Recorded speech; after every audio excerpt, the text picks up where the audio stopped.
એટલે બાપુ તમે દુનિયાભરમાં જે તમે કહેતા હોય તે હું તમને ચોખ્ખે ચોખ્ખું કહું, તમને મળ્યા હશે અત્યાર સુધી તમારી ધારણા પ્રમાણેના જે લોકો મળ્યા હશે તે તમે ખોટું રસ્તો પકડી લીધો છે. આજની તારીખે મેં કીધું એ મને માનતા વરિષ્ઠ પત્ર મેં કીધું આનો હું ગ્રુપ એડિટર છું. મહેશગીરી બાપુને કીધું તમે જે ગોળ મટોળ વાત કરો છો એવું ગોળ મટોળ હું કરું, તમારા જેવા 3 મહેલ હું કરું. પણ આજની તારીખે મેં કીધું ભાડાના જ મકાનમાં રહીએ છીએ અને હજી અમને એમાં જરાય છોછે નથી સાહેબ. બાપુ કહે છે તમે અહીંયા જેમાં આજે જ તમને કહું આ મારું છાપું છે ગિરીશ કોટેચાની અમે જેમાં તો આ મેટર શું છે મને કે આ ગિરીશ કોટેચાનું છે કે નહીં લ્યો તે ટકોર કરી છે આ દીકરીએ વલોપાત કર્યો છે સહન ન થાય એ જીવે છે એનું પ્રમાણ છે કે ત્યાંથી શિલાઓ મંડી પડવા એટલે કેવું પડે મપડ મોરા આધાર તારા ચોસલા કોણ ચડાવશે એ એટલે કેવું પડે બસ ભાઈ બસ તારા ચોસલા ચડાવવાળા હોયા ગયા. બાપુ કરવા ગયા કંસાર થઈ ગઈ ચૂલી. એણે કોઈ સારા પ્રશ્નોના જવાબ આપ્યા નહીં, સત્યાનાશ કરવાની કોશિશ કરી. પણ જેટલા શ્રોતાગણ હતા તે અને ત્યાર પછી અત્યારના અખબાર મીડિયામાં જે કંઈ પ્રસિદ્ધ થયું તે બધામાં એક વાતો અને મને હજારો લોકોના મેસેજ આવેલા છે મારા મોબાઈલમાં. અહીંથી નહીં અમેરિકા નાયરોબી સહિતના લંડન અમેરિકા નાયરોબી સહિતના દેશોમાંથી પણ આવ્યા બધા. આવું કાંઈ ન હાલે. ઘડીક છગન ને ઘડીક મગન ને ઘડીક પ્લમ્બર ને ઘડીક કલેક્ટર ઘડીક ક્રિકેટર ઘડીક શિક્ષક ઘડીક સાધુ ઘડીક ગુંડો ઘડીક એવું કાંઈ હોય નહીં. કાંઈ બહુ રૂપિયા છું આ કાંઈ ખેલ છે? હાલી મળ્યા છો ગિરનારમાં કંઈ આમ નથી ફૂર કરીને ઘઉં બાજરો કાઢ્યા કરો એવા કાંઈ તમારી પાસે સાધનાય નથી. તમે ખુદ ભૂખ્યા મરી જાવ એમ છો. એટલે તમે અમારા કરતાં વધુ ખરાબ રીતે કાગડા કૂતરાની જેમ ગાદી હાટું બાંધો. છેલ્લા 2 દિવસથી ગુજરાતમાં એક મુદ્દાની સતત ચર્ચા થઈ રહી છે. જૂનાગઢથી મહેશગીરી દ્વારા જે રીતે ગુજરાતના જાણીતા પત્રકાર વરિષ્ઠ પત્રકાર જગદીશ મહેતા સર અને હેડલાઇન ન્યૂઝપેપરના ગ્રુપ એડિટર છે જગદીશ મહેતા સરને જે રીતે ચેલેન્જ ફેંકવામાં આવી હતી. જૂનાગઢના જાહેર રસ્તા ઉપર જે હોર્ડિંગ્સ મારવામાં આવ્યા હતા અને કહેવામાં આવ્યું હતું કે જગદીશ મહેતા છે તે મારી સામે આવે અને લાઈવમાં સંવાદ કરે અને જગદીશ મહેતા સરે આ સંવાદ માટે આમંત્રણ સ્વીકાર્યું હતું અને ખુદ સામેથી જૂનાગઢ ગયા હતા અને સંવાદ માટે તૈયાર થયા હતા અને સંવાદ લગભગ ગુજરાતના મોટા ભાગના લોકોએ લાઈવ નિહાળ્યો છે. ત્યારે આમાં અનેક એવા બાબતો પર ચર્ચા થઈ છે. ત્યારે જગદીશ મહેતા સર સીધા જૂનાગઢથી રાજકોટ પરત ફર્યા છે. ત્યારબાદ ગઈકાલની વ્યસ્તતા વચ્ચે આજે ફરી આપણી સાથે જોડાયા છે. સર વાત ગુજરાતીમાં ખૂબ ખૂબ સ્વાગત છે. સર આપ પણ જાણો છો સતત છેલ્લા 2 દિવસથી ચર્ચા છે અને જૂનાગઢથી તમે જ્યારથી નીકળ્યા છો એક વાત લઈને નીકળ્યા છે કે હવે જૂનાગઢની ગંદકી છે જે ગિરનારની ગંદકી છે ભવનાથની ગંદકી છે એ સાફ કરીને જ રહીશ અને આજે સંવાદ યોજાયો હતો. શું કહેશો સર? કહેજો કે કોઈ કાળની આડો ફરે નહીં, કહેજો કે કોઈ કાળની આડો ફરે નહીં, મરવાથી બચા કદી કોઈના માર્યા મરે નહીં.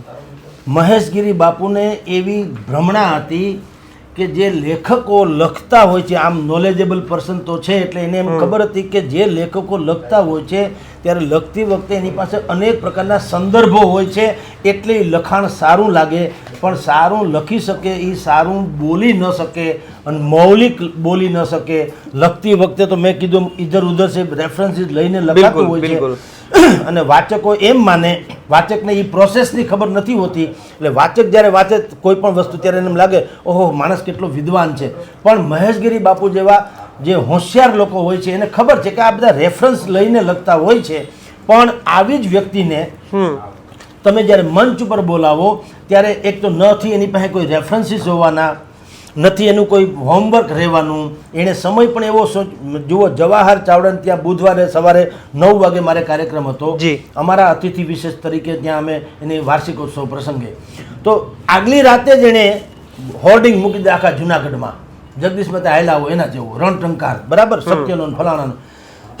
હવે આખા શહેરમાં બોર્ડ પોસ્ટર મૂકી દીધા એટલે મને સોશિયલ મીડિયા થ્રુ જાણ થઈ. બીજે દિવસે સવારે જ્યારે મારે 9 વાગે જવાનું હતું તો મને સમાચાર મળ્યા કે ભાઈ તમારા નામના હોર્ડિંગ મૂકવાના મહેશગીરી બાપુએ લખ્યું છે અને પાછા વિડીયો જાહેર કરવાનો. વિડીયો આપણે સાંભળ્યો કે બાપુ એમાં સ્પષ્ટપણે કહે છે કે જુઓ ભાઈ અમે મારી રીતે બધા જ હોર્ડિંગ બોર્ડિંગ મારી દીધા છે, હવે તમારે તમે જુનાગઢ આવો જ છો પાછા એમ. એટલે ટૂંકમાં મારા કાર્યક્રમની એને ખબર છે તમે આવો જ છો, હવે કોઈ બાનું કાઢતા નહીં અને રોદણા રોતા નહીં. શબ્દો એને વાપર્યા વિડીયોમાં. પછી રડતા નહીં એવું કીધું. એટલે એ તો પોતાની તથાકથિત હોશિયારી ઉપર મુસ્તાક હતા કે કોઈ પણ પત્રકાર આવી રીતે મૌલિક બોલી નહીં શકે અને મારા પ્રશ્નોનો એ પોતાની જાતને શાસ્ત્ર પ્રમાણિત માને છે. તો એમ કે હું કેટલીક વાતો એવી કરીશ કે જેનાથી પત્રકારો ગેંગે ફેફે થઈ જાય. પણ મેં કીધું તેમ કે બાપુ જરાક થાક ખાઈ ગયા. દેવ દેવળે જવું સારું, હનુમાનને દેવળે જાય તો આપણને મુશ્કેલી પડે. તમે જે રીતે ભગવા ધારણ કર્યા હોય તે અમે પત્રકાર હતા એ પહેલાંથી કહું છું કે અમે પહેલાં માણસ બનવાની કોશિશ કરી છે અને પછી બાય પ્રોફેશન અમે જર્નાલિસ્ટ છીએ. માણસમાં તમે જેટલી તથાકથિત ઠોકરો કહો છો એનાથી 3 ગણી ઠોકરો અમે ખાધી છે. અમને ખબર છે સાધુ કોને કહેવાય, સંત કોને કહેવાય, ગાદીપતિ કોને કહેવાય, મહામંડલેશ્વર કોને કહેવાય, શ્રી શ્રી શ્રી કોને લાગુ પડે છે, બધી અમે વાંચ્યું કર્યું થોડું ઘણું લેવલ અમારી પાસે છે. એટલે આપણે જર્નલિઝમમાં જેમ કહેવત છે ને કે Jack of all master of none, એટલે બધી બાબતોનો થોડો થોડો અભ્યાસ તો હોય. માસ્ટર ઓફ નન, કોઈમાં આપણી માસ્ટરી ન હોય એવું બને. બાજરો કેમ વવાય એ આપણે બિલકુલ લખી શકીએ, ખેડૂતને માર્ગદર્શન આપી શકીએ, આપણે વાવી ન શકીએ એ જુદી વાત છે. કાંતિ ભટ્ટ અમારા ગુરુ એ કહેતા કે મુરઘી આપણે અંડા વિશે લેખ લખવો હોય, ઈંડા વિશે, તો ઈંડા વિશે લેખ લખવા માટે ઈંડા સેવવા જરૂરી નથી, એ તો મરઘી સેવે. તમારે લખવા માટે થઈને એની પ્રોસેસ જે છે એ જાણવી જોઈએ. એમ મહેશગીરી બાપુને એમ હતું કે હું આ જેટલી પણ વાત કરીશ, એક તો એ અત્યાર સુધી તો એને ડંકો વગડતો આવ્યો હતો ને જે કે એના નાના મોટા સાધુ સંતો હોય એને તો એ હરાવતા આવ્યા હતા. એટલે એમ કે આ અશ્વમેધ યજ્ઞ જેવો મારો વરઘોડો છે એ વરઘોડાની પાટું ખાઈને જગદીશભાઈ પછી ઉડવી જાય તો 2 વસ્તુ નક્કી થશે. ધારો કે હું એ ચર્ચામાં ભાગ લીધા વિના કોઈ પણ બાના સબબ જુનાગઢથી મારો કાર્યક્રમ સવારનો તો એ પતાવીને રાજકોટ ભેગો થઈ ગયો હોત તો મને સમાચાર મળ્યા ત્યાં સુધી આનાથી મોટા મોટા બેનર પોસ્ટર મારીને આ લોકો પાછા એવી રીતે કરવાના હતા કે જુઓ સત્યની જે છે એ તાકાત એવી હોય છે અને આ સામેવાળા લોકો જે છે ઊભી પૂંછડીએ ભાગી ગયા. રાઈટ, પૂંછડી કોને હોય આપણે જાણીએ છીએ, પણ આપણે સમજીએ છીએ કે ભાઈ મારા પહેલી વાત તો એ કે મને તો આશ્ચર્ય હતું કે હું પક્ષકાર ક્યાં છું કે તમે મને પડકાર્યો. તમારા પક્ષકાર તો ગિરીશ કોટેચા છે, તમારા પક્ષકાર કયો કે એની સામે જે લડત લડી એ તો નામ હેમાબેન શુક્લ છે, એડવોકેટ વીરાંગના છે.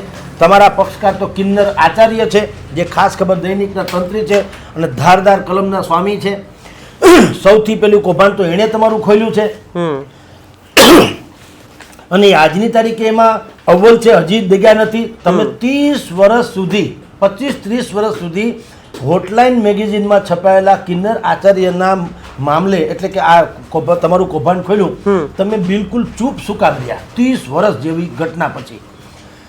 અને જગદીશ મહેતાને પડકારીને તમે એમ માનતા હો કે ભાઈ આને તો આગળ પાછળના રેફરન્સીસની ખબર નથી, હમણાં ક્યાંકથી ચડાવ ધનેડાની જેમ આવી રહ્યા છે તો હું એને હરાવી દઉં તથાકથિત શાસ્ત્રાર્થમાં, તો આખા મેસેજ વયો જાય સોશિયલ મીડિયાની આલમમાં પણ અને સમાજમાં પણ કે જુઓ ભાઈ આ બધી જે મોટી મોટી કરે છે ઓફિસમાં બેસીને, પણ અહીંયા ધરાતલ હકીકત જ્યારે જોઈ ત્યારે ગેંગે ફેફે થઈ ગયા, હારી ગયા, બાપુને પગે લાગી ગયા, શરણાગતિ સ્વીકાર લીધી અને અમે જીતી ગયા. પણ મેં કીધું એમ ભૂતનાથ દાદાએ ક્યાંક જુદું વિચાર્યું છે. ભૂતનાથ દાદાએ વિચાર્યું હોય કે સત્યમેવ જયતે, મને એણે સમય ન આપ્યો તૈયારી કરવાનો, મારે જરૂરી નથી. કારણ કે આજે બુધવાર છે ને કાલે ગુરુવાર છે, એમાં કંઈ આપણે હોમવર્ક કરવાની જરૂર હોતી નથી. કોઈને કહેવું ન પડે કે ભાઈ બધા યાદ રાખજો કાલે ગુરુવાર છે, કાલે ગુરુવાર છે, ભૂલથી કોઈ કંઈ કહેતા નહીં એવું ન હોય. જે છે તે છે, આજે ગુરુવાર છે, કાલ શુક્રવાર છે, પરમદિવસે રવિવાર છે, એમાં કોઈને કંઈ કહેવું ન પડે. એમ જે કંઈ સનાતન વાત હતી મારા મગજમાં અને મેં સાંભળી હતી, મારે એ જ પ્રશ્ન કરવા હતા. એટલે અમે લોકો ત્યાં ગયા. પછી બાપુએ વિડીયોમાં તમે જુઓ કેવી બુદ્ધિ બધી વાપરે છે. એણે એમ કીધું કે ભાઈ કોઈ ડરતા નહીં પત્રકારો, તમારી સિક્યુરિટીની વ્યવસ્થા અમે સંભાળી છે, બધી તમારું જળવાશે માન મર્તબો, એટલે અમે પોલીસને અરજી આપી છે અને પોલીસ પ્રોટેક્શન પણ મળશે. એ પણ એક બુદ્ધિપૂર્વકનો હાવ હતો. એમ કે પત્રકારો જો કદાચ હજી હિંમત કરી લે આવવાની તો એક આ પણ શક્યતા દર્શાવી દઉં તો એને હાવ પેદા કરી દઉં તો સંભવ છે કે એના બાના સર પણ પત્રકાર કહે ભાઈ હવે ભગવાન કરે નથી જવું. પછી જે પોલીસ પ્રોટેક્શન અમને આપવામાં આવ્યું ગૃહ મંત્રાલયે મને તો કીધું એટલે કહું છું કે ગૃહ મંત્રાલયે ત્યાંથી ગુજરાત રાજ્ય સરકારે કીધું હશે કે ભાઈ પ્રોટેક્શન આપો. એટલે હું જવાહર ચાવડાના કાર્યક્રમમાં હતો ત્યારથી જ મારી સાથે ત્યાંના ક્રાઇમ બ્રાન્ચથી માંડીને ડીવાયએસપી હર્ષદભાઈ મહેતાથી માંડીને જે કોઈ છે ટૂંકમાં એ બધાએ ગોઠવણ કરી હતી. બધા પત્રકાર પોલીસ મિત્રો બધા આવી ગયા અને એણે કીધું કે સાહેબ હવે તમારો શું કાર્યક્રમ છે અમને તમે કહો. એમાંના એક પોલીસ મિત્ર હતા, એણે તો એમ કીધું કે સાહેબ આ બધું તમે આમાં ક્યાં લપન ચપનમાં પડો છો, ક્યાં આ સાધુનું ચરિત્ર ને ક્યાં તમે એને વગેરે વગેરે. તો એના કરતાં કંઈક વતલો રસ્તો ન નીકળે એટલે મેં કીધું કે વચલો રસ્તો શું નીકળે મને તમે કહો. જી. હું અહીંથી ભાગી જાઉં અને કાલે આ ગધેડો કરે કે ભાઈ જો ભાગી ગયા તો એને વચલો રસ્તો કહેવાય, એને તો રણ છોડ્યું કહેવાય. બિલકુલ.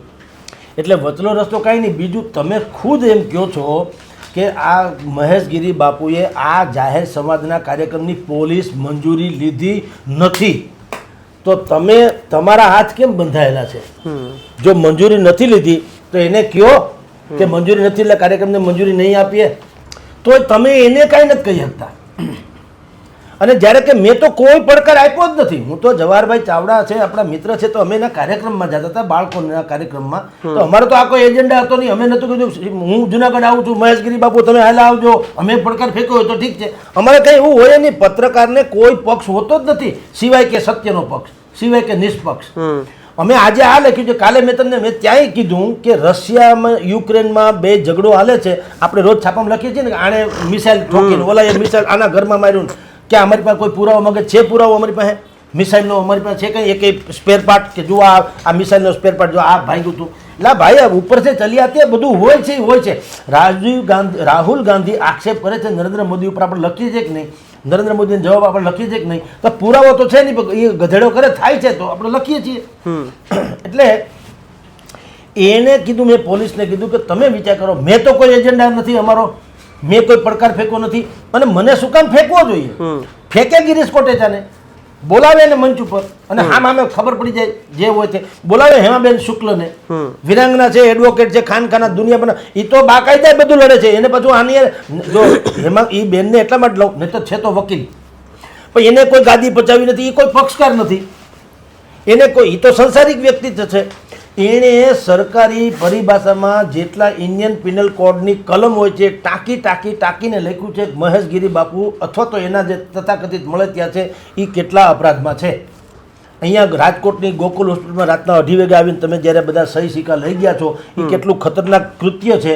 એ કૃત્ય જે છે એ કૃત્ય કેટલું ખતરનાક છે એનું પણ એણે બ્લો બાય બ્લો વર્ણન કરીને બાકાયદા એપ્લિકેશન કરીને અરજી કરીને કોર્ટમાં સુધી જવાની તૈયારી કરી. તો હેમાબેનને બોલાવો, હેમાબેન શુક્લને બોલાવો, ભાઈ ગિરીશ કોટેચાને બોલાવો, દ્રોણેશ્વરમાં જે પીડિત લોકો છે, દ્રોણેશ્વરના જે પીડિત, જે ગામની એક મહિલા સાથે તમે અભદ્ર વાર્તાલાપ કર્યો અને 10 ગામના લોકોએ સાંભળ્યો છે, તો એ ગામને તમે એલાવ કરો, ભાઈ દ્રોણેશ્વરથી બધા પધારો, જે કાંઈ હોય મને વાત કરો, કાંઈ વાંધો નહીં.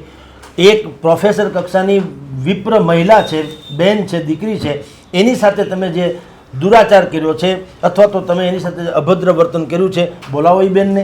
પક્ષકાર તો એ લોકો કહેવાય.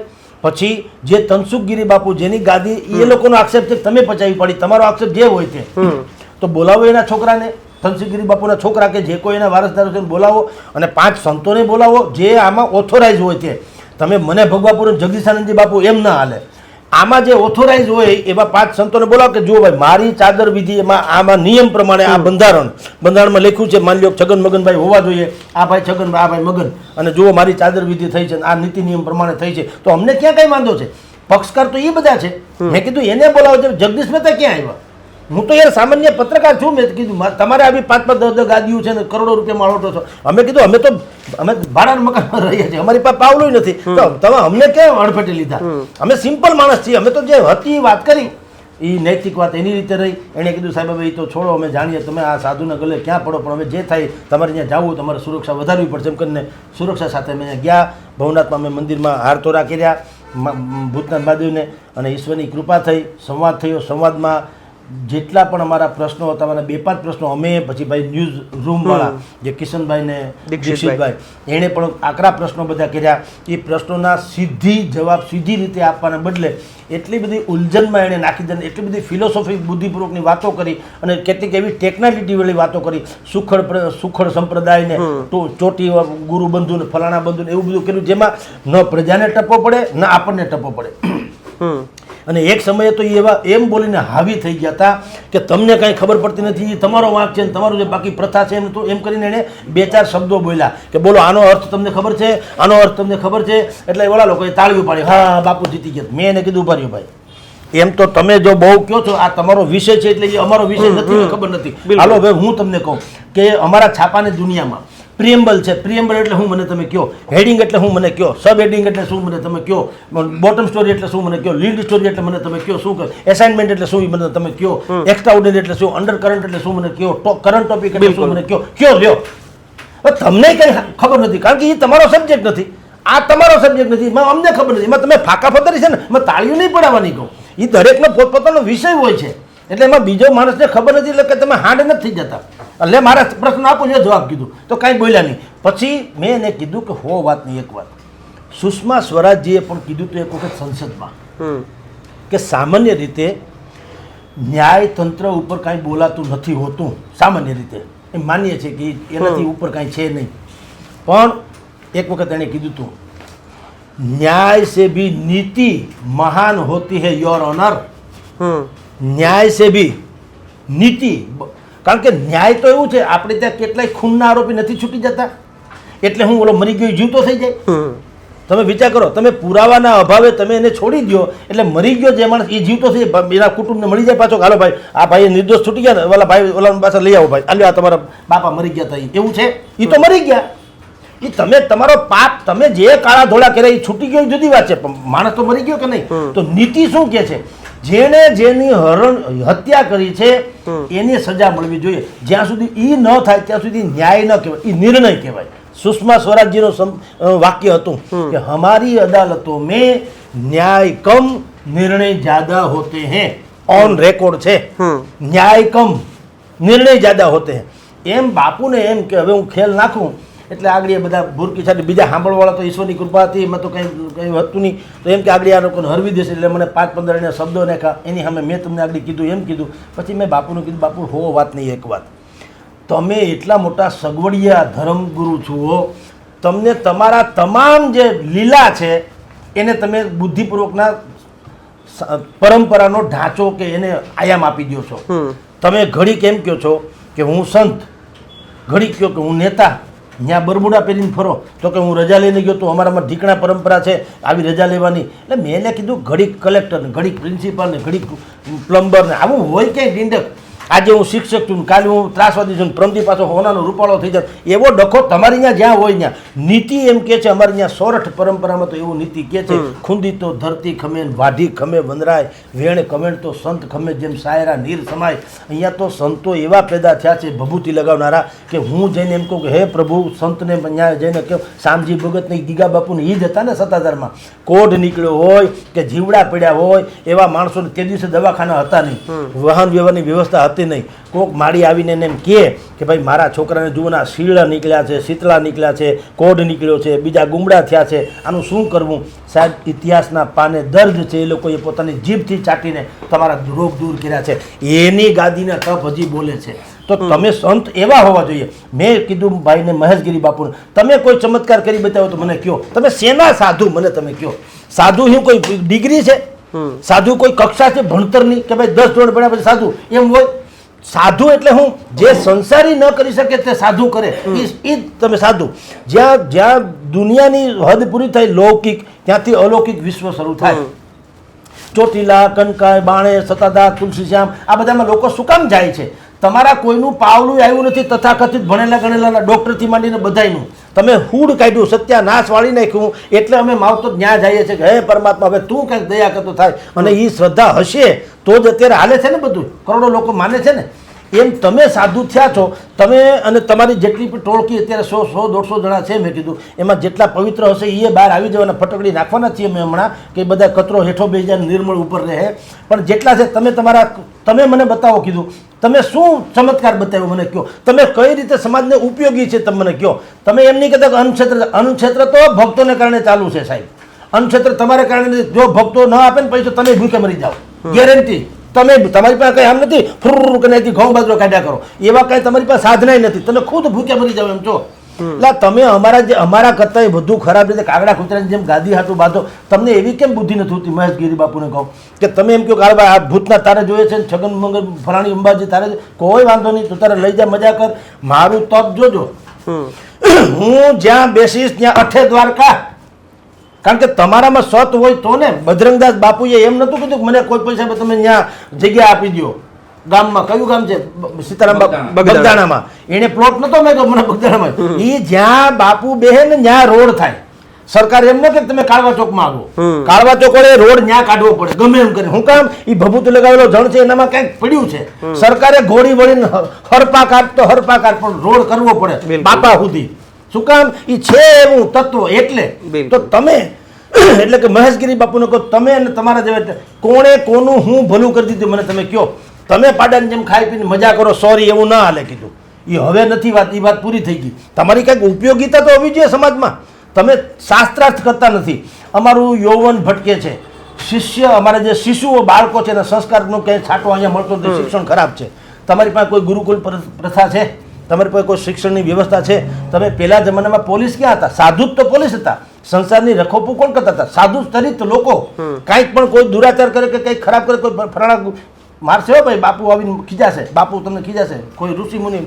મારશે તમે એટલે તમારો આખો ગિરનારમાં પોણો ગિરનાર તમે હળવી નાખ્યો એમાં સત્યાનાશના પાયા હાલે છે ખાંદરા ખાના જેવા તો કેટલાય એમાં ગેસ્ટ હાઉસો છે અને અમને ખબર છે આ હું બહુ બુદ્ધિપૂર્વક બોલું છું સમજદારીપૂર્વક બોલું છું બધાની ચોટલી પકડીને કહેશું કે આ ખાંદરા ખાનું બોલો એમાં ખાધા પીધેલા માણસો મારી હારે છે અમને કીધેલું છે અહીંયા અમે દારૂ પીધો છે અહીંયા અમે દુરાચાર કર્યો છે તો તમે આ ગિરનારની પવિત્રતા અને તમે આટલા મોટા પાપી કે જ્યાં ગિરનારમાં આટલી મોટી જેને કહેવાય જેથી આ માંડલિક વાળું પ્રકરણ થયું ત્યારે રાણક દેવીએ જો કીધું હોય કે ઊંચો ગઢ ગિરનાર વાદળથી વાતો કરે મરતા રાખેંગાર તું ખંડને ખાંગો ન થયો તો એ ગિરનારમાં જીવ છે એ હું કહેવા એ માગું છું કે એ પથ્થર નતો પથ્થર પીગળ્યો એને લાગી કે ઓહો આ મને જે આ બેને ટકોર કરી છે આ દીકરીએ વલોપાત કર્યો છે સહન ન થાય એ જીવે છે એનું પ્રમાણ છે કે નથી શિલાઓ મંડી પડવા એટલે કેવું પડે મપડ મોરા આધાર તારા ચોસલા કોણ ચડાવશે એ એટલે કેવું પડે બસ ભાઈ બસ તારા ચોસલા ચડાવવાળા હોયા ગયા હવે તું એમનો ખાંગો થામા તો એ ખાંગો શું કામ થયો એ કારણ કે ગિરનારમાં જીવ છે અને એમાં જ શિવ છે તમે અહીંથી જુનાગઢ જાઓ રાજકોટથી જુનાગઢ જાઓ તમે ગિરનારને અહીંથી જોજો જે કોઈ જાય હવે આ હાંડળા બધાને ખબર જ છે પણ અહીંથી જાજો તમને એમ લાગે કે આમ શિવ ભગવાન જે છે ને આમ આવી રીતે લેટેલા પડે છે નાક પણ દેખાય છે હોઠ પણ દેખાય છે આવી રીતે દેખાય એવો શિવનો આકાર જેવો ગિરનાર છે સ્વયં શિવનું જ સ્વરૂપ છે આ તો આ પાપી લોકોએ કળીકાળના કાટ લગાડી દીધા એટલે બાપુ કરવા ગયા કંસાર થઈ ગઈ ચૂલી એણે કોઈ સારા પ્રશ્નોના જવાબ આપ્યા નહીં સત્યાનાશ કરવાની કોશિશ કરી પણ જેટલા શ્રોતાગણ હતા તે અને ત્યાર પછી અત્યારના અખબાર મીડિયામાં જે કંઈ પ્રસિદ્ધ થયું તે બધામાં એક વાતોને મને હજારો લોકોના મેસેજ આવેલા છે મારા મોબાઈલમાં અહીંથી નહીં અમેરિકા નાયરોબી સહિતના લંડન અમેરિકા નાયરોબી સહિતના દેશોમાંથી પણ આવ્યા બધાએ લાઈવ જોયું હતું એણે કીધું કે સાહેબ હો વાતની એક વાત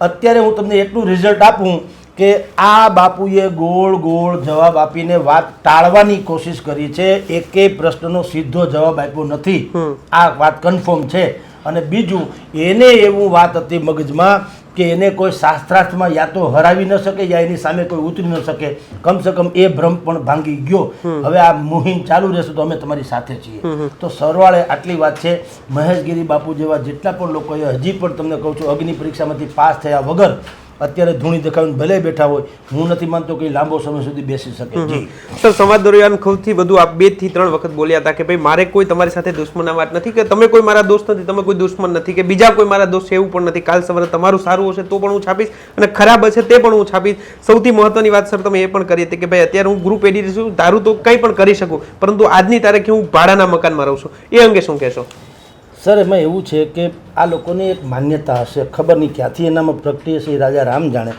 એને એમ હતું કે આ પત્રકારો અમુક ચોક્કસ પ્રકારના જ હોય છે જેમ કે એણે મને ટકોરે કરી તમે ક્યાં જમ્યા અરે ગિરીશભાઈ કોટેચાના ઘરે જમ્યા ક્યાં શું એટલે ચોરી છુપીથી જમવા ગયા હતા અમે કહ્યું હતા ને અમારી સામે તો પોલીસ હતી 14 અને પોલીસની હારે તો મિટિંગ હતી તો ગિરીશ કોટેચા એમ તો શીલાબેન ભટ્ટે દાઉદનો ઇન્ટરવ્યુ લીધો એટલે તમે એને એમ કહો દાઉદની ગેંગસ્ટરમાં જોડાઈ ગઈ એમ કહો એટલે અમારા તો ધંધો જ આ છે તમારા જેવા કેટલાયને હળી મળીને મળવાનું એ જ ગિરીશ કોટેચા જેની સામે અમે એ જે બાપુ કહે છે તમે અહીંયા જમ્યા આજે જ તમને કહું આ અમારું છાપું છે ગિરીશ કોટેચાની અહીંયા અમે જમ્યા તો આ મેટર શું છે મને કહે આ ગિરીશ કોટેચાનું છે કે નહીં લ્યો જો ગિરીશ કોટેચાએ મને ખરીદી લીધો હોય કે મને 5 રૂપિયા આપ્યા હોય કે જમાડ્યા પછી મને ગાય જેવું કરી દીધું હોય તો આ ગિરીશ કોટેચા લેન્ડ માફિયા છે એવું તમારું હું કામ છાપું મને કયો.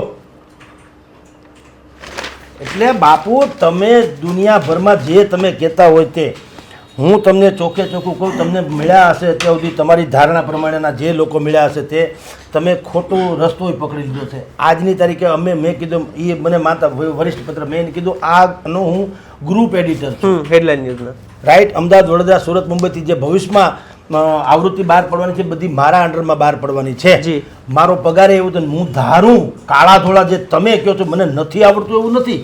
હું ધારું તો તમારા જેવો આવા 3 મેં કીધું બંગલા હું બનાવી શકું અને હજી ખેલ નાખવો હોય તો બોલો, ખેલ નાખવો હોય તો. પણ અમે એમ માનીએ છીએ કે પરમાત્માએ અમે અભણ માણા છીએ, કાંઈ ભણ્યા નથી, રોંઢા સુધી ગયા છે એમ કહું છું હું આપને. ભગવાનની દયા છે, ક્યાંય ભણ્યા નથી, બ્રાહ્મણના ખોળીએ જીવ છીએ અને સંતોષ છે ઈશ્વરની કૃપાથી જેટલું મળે એટલું.